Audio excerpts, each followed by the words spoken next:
How many people genuinely have good relationships with their mother-in-law? I often wonder about this, especially given my own turbulent relationship with my Mary. It's not that I ever disliked her. I truly wanted to get along with her from the start.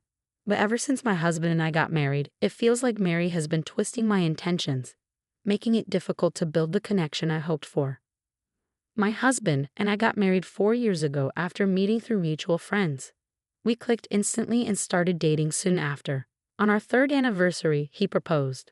Though he's a man of few words, his kindness and steady presence have always been a source of comfort for me. When he asked me to marry him, I didn't hesitate. I said yes, and we happily tied the knot. As for my in-laws, I initially had no strong opinions about them. Our interactions during family gatherings were always polite and cordial, with no underlying tension. I assumed that as long as we maintained a respectful distance, we'd get along just fine. Then came our first Christmas as a married couple, and that's when the trouble began. At the time, I was pregnant with our daughter. Although I wasn't showing much, I was careful to take it easy since it was my first pregnancy. But as soon as we arrived at my in-laws' house for the holidays, Mary immediately put me to work preparing the Christmas dinner. My husband was busy drinking with my father-in-law, Bob, and didn't notice how Mary was treating me. She had me cooking, cleaning, and running around nonstop. Whenever I tried to take a break for the sake of the baby, she would snap. "What are you doing just sitting there? You need to know your place. Being pregnant doesn't give you a free pass to slack off." She would insist that I get back on my feet and continue working. Despite following her every command, the next set of demands was never far behind. So much for a relaxing holiday. I never imagined our first visit to the in-laws' house would leave me so utterly drained. By the time we got back in the car, I was completely exhausted. My husband should have noticed the tension between Mary and me, and it frustrated me that he seemed oblivious. But he had been busy enjoying himself, chatting and drinking with Bob, so maybe he just wasn't paying attention. I couldn't bring myself to confront him about it. After that visit, our daughter was born, and the following summer, we went to my parents' house. My parents live about an hour away from our apartment, just like my in-laws, so we see them every few months. However, Christmas at the in-laws became an annual tradition, and the pressure to visit them more often intensified after our daughter arrived. They probably just wanted to see her, but for me, it was a constant source of stress. Each visit to the in-laws meant no chance to relax, with Mary always finding something for me to do. I knew exactly what I was walking into, and if it were up to me, I wouldn't have gone at all. But with our daughter still so young, leaving her behind wasn't an option. My husband, as clueless as ever, didn't seem to notice how miserable Mary was making my life. The only one who seemed to get it was Bob. But at the in-laws' house, he was practically invisible.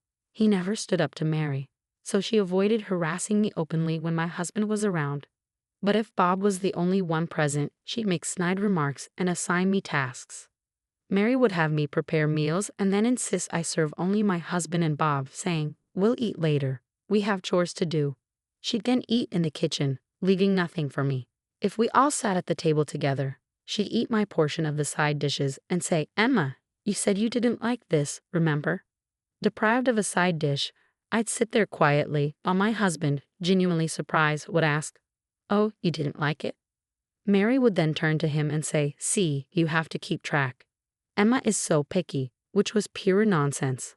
I'm not picky at all and generally eat whatever is served to me. But dealing with Mary's subtle harassment had become increasingly tiresome. During one two-night stay, I managed to eat only one proper meal. This sort of thing had become so routine that I started bringing my own emergency snacks, like sweet bread and cookies, whenever we visited the in-laws.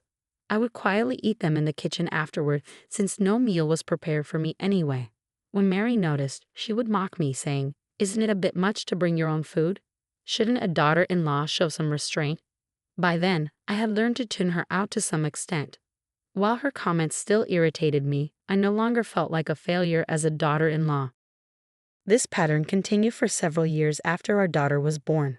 By the 5th year of our marriage, I was pregnant with our second child. As usual, we went to the in-laws' house for Christmas, but this time, my husband was acting a bit differently. As soon as we arrived, Mary was on me as usual. "Emma, can you help with the Christmas dinner?" she asked, knowing full well that helping really meant doing everything myself. I agreed, saying, "All right." But then something unexpected happened. My husband, who normally would have started drinking with Bob right away, seemed to have been paying attention to our conversation. "No, Emma can sit this time.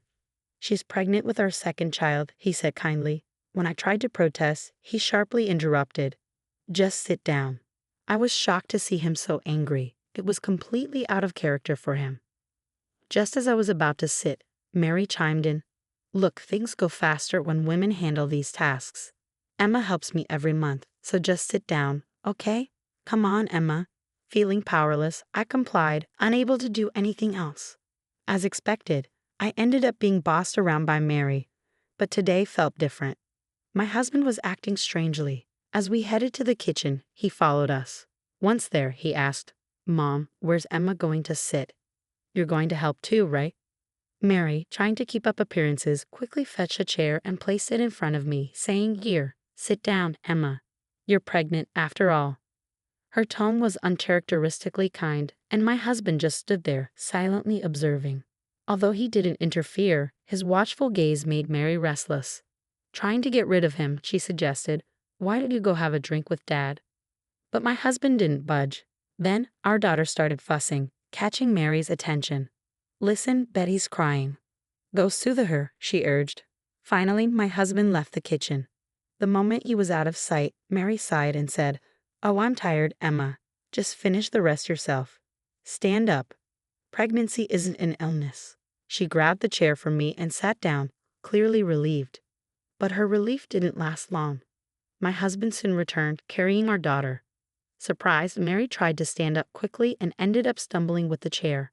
My husband shot her a cold glare. "Why are you sitting, Mom, while Emma is standing?" Flustered, Mary stammered. "Oh, my back just started hurting a bit. I just switched places for a second." She quickly returned the chair to me. With my husband's presence, Mary actually helped with the Christmas dinner prep, and we finished in half the usual time. Still, my husband made an unexpected remark. "This was much quicker than usual, even though you both should be working on this every year." His words hung in the air, leaving a strange tension.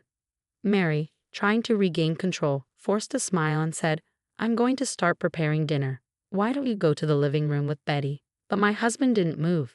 Instead, he asked, "Mom, why don't you want me in here? Is there something you're trying to hide?"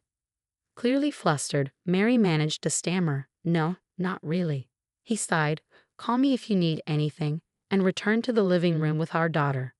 As soon as he was out of earshot, Mary shot me a glare. "Did you say something to John?" she hissed. Equally surprised, I replied, "I haven't said anything. I don't know what you're talking about." Exhaling in frustration, Mary muttered, "Fine, whatever. After dinner, you'll be cleaning upstairs. You know the drill. You do it every year." Dinner was prepared as usual, and Mary served my husband, Bob, and herself first. But this time, things took a turn. My husband insisted, "We won't eat until Emma joins us." Ding, Mary's plan was foiled. So we all ended up eating together. Throughout the meal, he kept adding more side dishes to my plate, saying, "Emma, you're pregnant. You need to eat well." Normally, Mary would give me less food, assuming I disliked certain dishes, but this time she couldn't intervene.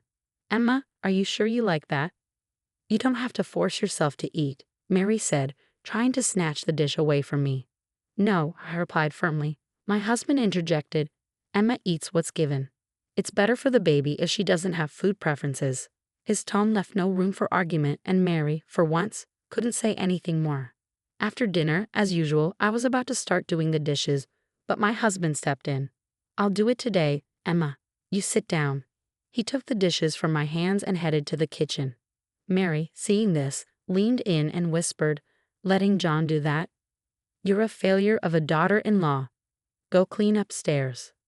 I didn't want to be in the same space as Mary, so I started to head upstairs when my husband stopped me. "Emma, where are you going?"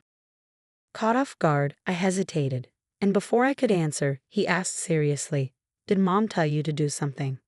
"Oh no," I stammered, but before I could say anything else, he took my hand and led me back to the living room. He looked angrier than I had ever seen him before. In front of Mary and Bob, he spoke up.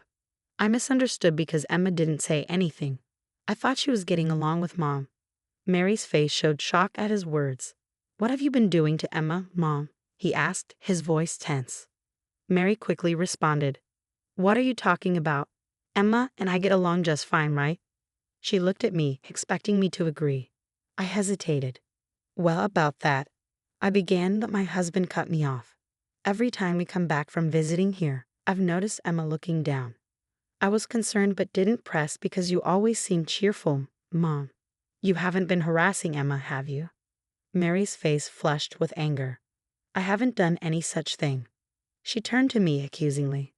"Emma, did you say something unnecessary?" She moved toward me, but my husband stepped in. "Enough," he shouted. "I've always been treated well by Emma's parents, so I assumed you were kind to her as well, Mom. But Emma looks miserable every time we leave here." He paused, his voice softer but filled with emotion. "It's true that being at my parents' house might make her feel a bit uncomfortable, but that goes both ways. Yet I've never felt unhappy when I'm at her parents' place. They're really good people." Tears welled up in his eyes, and seeing him like that, I couldn't help but tear up too. My husband turned to Mary, who was visibly uncomfortable, and asked, "Mom, can you really face Emma's parents like this? Can you honestly say you treat Emma well?" At that moment, Bob stood up, breaking the tense silence. "I'm sorry, Emma," he said, his voice heavy with regret. "I noticed that Mary had been distant with you, but I didn't say anything. I'm equally at fault. I'm truly sorry." Upon hearing this, my husband turned to Mary and said, "Mom, you should apologize to Emma too. While saying sorry won't fix everything, it's a start." But Mary wouldn't even glance at me, let alone offer an apology. My husband sighed deeply and declared, "If that's how it's going to be, Mom, then fine. We won't be coming back to this house ever again." Mary was visibly shocked. "That's not fair, is it?" she pleaded, but my husband ignored her. He began packing our things, while Mary broke down in uncontrollable sobs. Not even Bob offered her any comfort. "Let's go, Emma," my husband said, picking up our daughter and calling to me. Mary collapsed on the floor, crying, and Bob sat silently, head down. With the tension thick in the air, we left my in-laws' house. Since then, Mary has tried to call my husband multiple times, but he has blocked her number. He's severed all ties with his parents' home and hasn't returned. Instead, we've been visiting my parents more frequently. At first, my parents were puzzled by the increase in visits, but they welcomed us warmly each time. My husband often remarks, "Emma's parents are truly wonderful people." He seems to feel guilty about the difficult times I endured at his parents' home, but I'm no longer concerned. I feel stress-free now that we stopped going there. In the end, I owe my current happiness to my husband's decisive actions back then. I'm truly grateful. From now on, I want to focus on creating many happy memories with my husband, our daughter, and my parents, and continue walking a joyful path in life.